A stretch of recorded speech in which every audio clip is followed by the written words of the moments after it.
Hello viewers, আশা করি আপনারা সবাই ভালো আছেন।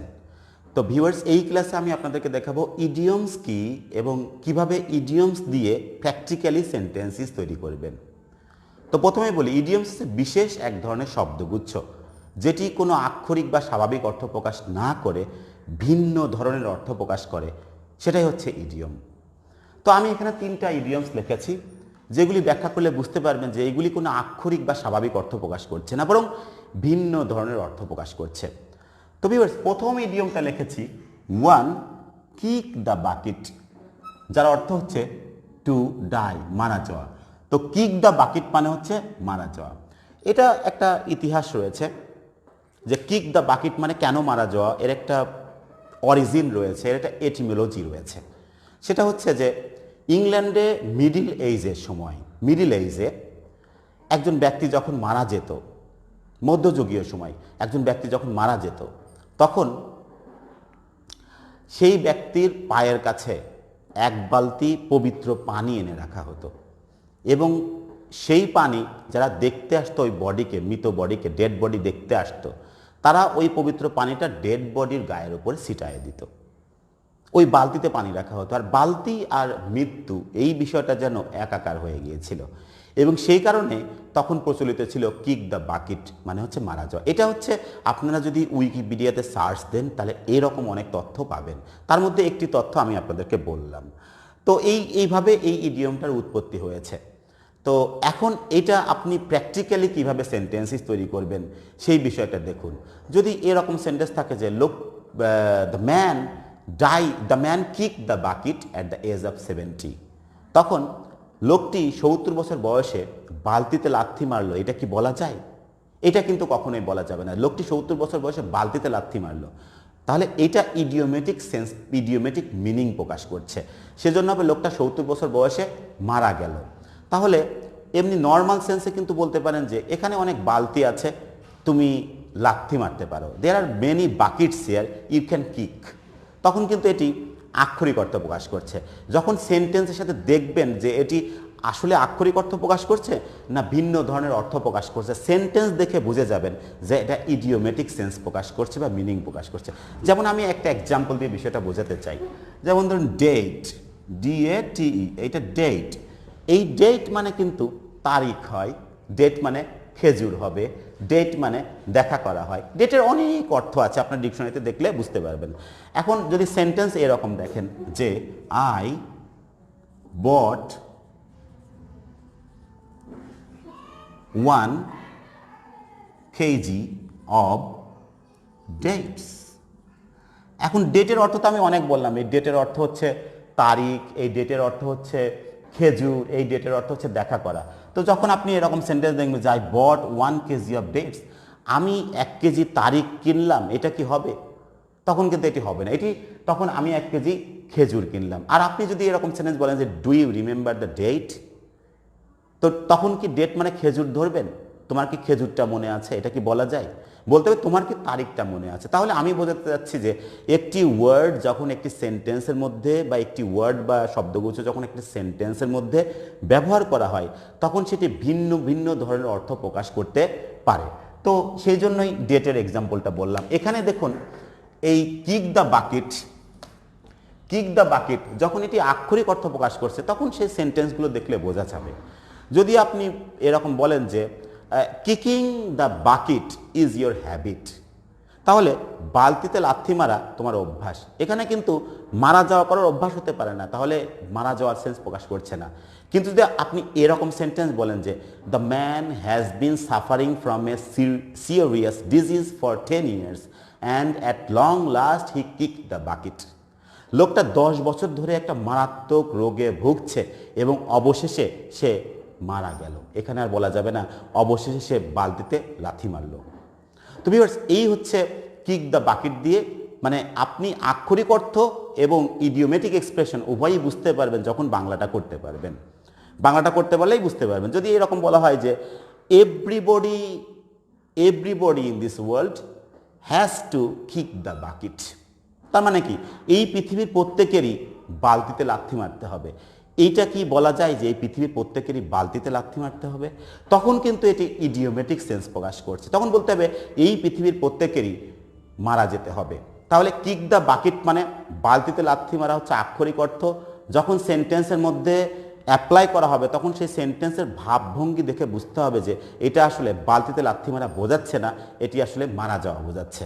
তো এরকম করে অনেক সেন্টেন্স তৈরি করতে পারবেন। তো আপনি এরকম সেন্টেন্স তৈরি করতে, যখন আমি তার বাড়িতে গিয়েছিলাম, যখন আমি লোকটার বাড়িতে গিয়েছিলাম তখন সে মারা গিয়েছিল।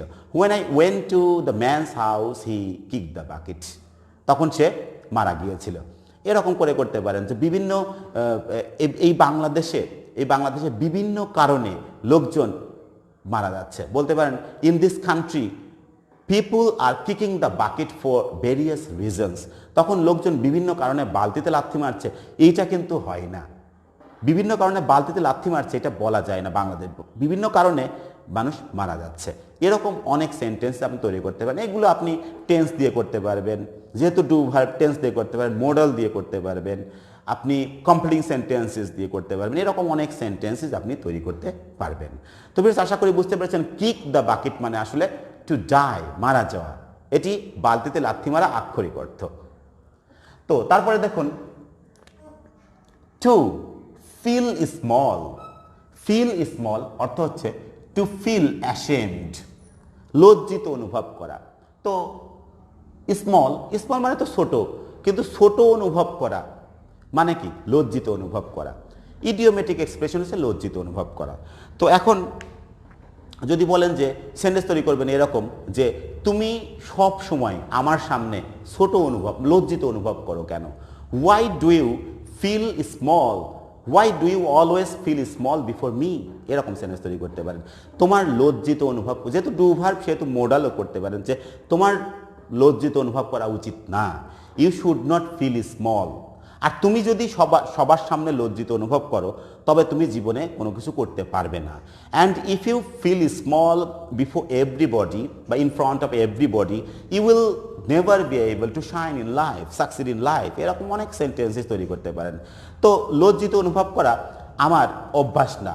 Feeling small is not my habit. জিরান একটা সেন্টেন্স তৈরি করে ফেললেন যে যখন আমি সেই মিটিংয়ে গিয়েছিলাম তখন আমি হাজার হাজার লোককে দেখেছিলাম এবং আমি লজ্জিত অনুভব করেছিলাম। When I went to the meeting, I saw thousands of people and I felt small. আমি ছোট বা লজ্জিত অনুভব করেছিলাম।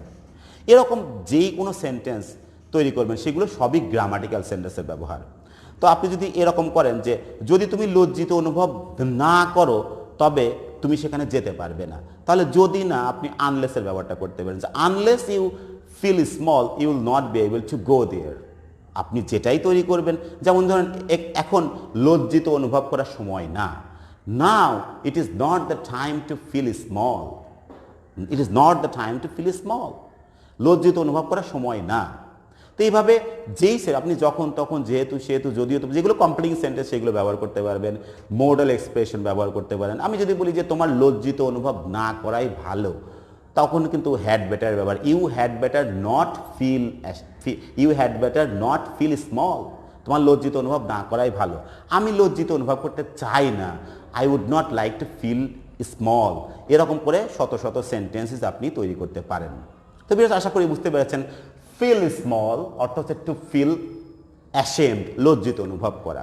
তো তারপরে দেখুন 3 নাম্বারটা হচ্ছে এটা কোনো স্বাভাবিক অর্থ প্রকাশ করছে না। স্মল মানে তো ছোট, কিন্তু আসলে ছোট না, এখানে ছোট মানে লজ্জিত।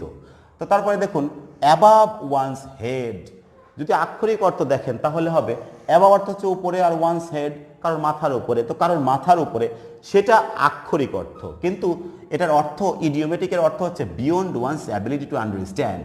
মানে কোনো কিছু বুঝতে কারো সামর্থ্যের বাইরে, কোনো কিছু বোঝা কারো সামর্থ্যের বাইরে, সেটাই হচ্ছে অ্যাবাভ ওয়ানস হেড। আপনি যদি বলেন যে তুমি যা বলছো সেটা আমার বোঝার সামর্থ্যের বাইরে, তাহলে ইংলিশটা হবে what you are saying is above my head. তুমি যা বলছো সেটা আমার মাথার উপরে। তার মানে কি আমার মাথার মধ্যে নেই, আমার মাথার উপরে। তার মানে এটি আক্ষরিক সেন্স প্রকাশ করছে। What you are saying is above my head. তুমি যা বলছো সেটা আমার মাথার উপরে, তার মানে সেটা আমার মাথার মধ্যে নেই, সেটা আমার সামর্থ্যের বাইরে, আমি সেটা বুঝতে পারছি না। আপনি যদি এরকম সেন্টেন্স তৈরি করেন যে এই অঙ্কটা আমার বোঝার সামর্থ্যের বাইরে, তাহলে this some is above my head, above my head. তো এরকম করে আপনি শত শত সেন্টেন্সই তৈরি করতে পারেন। বলতে পারেন যে এই মিটিংয়ে যেই বিষয়টি আলোচনা করা হচ্ছে সেটা আমার বোঝার সামর্থ্যের বাইরে। The matter which is being discussed in this meeting is above my head. এখানে আরেকটি বিষয় স্পষ্ট করি, সেটা হচ্ছে যদি কোনো ইডিয়ম এর মধ্যে ওয়ান্স থাকে তাহলে বুঝবেন যে আই থাকলে এটা হয়ে যাবে পসেসিভ ফ্রম মাই। এটা আমার সামর্থ্যের বাইরে, তাহলে হয়ে যাবে it is above my head, এরকম। তো পসেসিভ ফর্মটা হয়ে যাবে। এই ওয়ান্স কিন্তু সবসময় হবে না। যদি থাকে এটা তার বোঝার সামর্থ্যের বাইরে, it is above his head, it is above his head, the matter is above his head, the matter is above our head, the matter is above their head. এরকম করে এই ওয়ান্সটা চেঞ্জ হয়ে যাবে, ওয়ান্সই বসবে না। ওয়ান্স মানে যে কারোর মাথার উপরে, তার মানে সাবজেক্ট যদি সে হয় তাহলে তার, সাবজেক্ট যদি তারা হয় তাহলে তাদের। তো এরকম করে যে এটা তাদের বোঝার সামর্থ্যের বাইরে, it is above their head, এরকম। তো বেশ আশা করি বুঝতে পেরেছেন যে এই ইডিয়মগুলো কি, ইডিয়মগুলো যখন স্বাভাবিক অর্থ প্রকাশ না করে ডিফারেন্ট কাইন্ড অফ অর্থ প্রকাশ করে এবং সেইগুলি কিভাবে প্র্যাকটিক্যালি ব্যবহার করতে হবে সেইগুলো আপনাদেরকে বললাম। তো আমি আরেকবার বলি ইডিয়মগুলো। কিক দ্য বাকেট অর্থ হচ্ছে মারা যাওয়া, ফিল স্মল অর্থ হচ্ছে টু ফিল অ্যাশেম, লজ্জিত অনুভব করা, আর অ্যাবাভ ওয়ানস হেড অর্থ হচ্ছে কারোর বোঝার সামর্থ্যের বাইরে। আপনি যদি বলেন যে তুমি আমার বোঝার সামর্থ্যের বাইরে, you are above my head, এটাও বলতে পারেন। You are above my head, তুমি আমার বোঝার সামর্থ্যের বাইরে, আমি তোমাকে বুঝতে পারি না, I cannot understand you, can realize you, এই সেন্সে আপনি ব্যবহার করতে পারেন। তো ভিউয়ার্স, আশা করি বুঝতে পেরেছেন যে ইডিয়মস কি এবং ইডিয়মস দিয়ে কীভাবে প্র্যাকটিক্যালি সেন্টেন্সেস তৈরি করতে হবে। তো ভিউয়ার্স, যদি আপনাদের এই ক্লাসটি ভালো লাগে তাহলে অবশ্যই আমার চ্যানেলটি সাবস্ক্রাইব করতে ভুলবেন না, এবং পরিচিত যারা আছে, যারা খুব সহজে ইংরেজি শিখতে চাই, তারা অবশ্যই আমার চ্যানেলটি সাবস্ক্রাইব করবেন।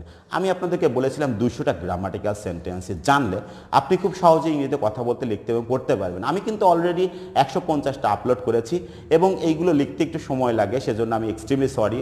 আমি যত দ্রুত সম্ভব এগুলো আপলোড করবো, এবং আপনি যদি 200টা গ্রামাটিক্যাল সেন্টেন্সেস জানেন তাহলে আমি কথা দিচ্ছি আপনি সারা দিন রাত ইংরেজিতে কথা বলবেন, আপনার কোনো সমস্যা হবে না।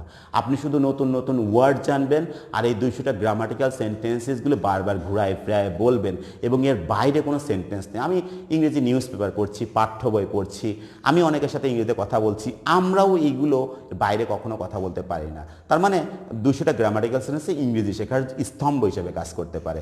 তো viewers, thanks a lot again for watching this class.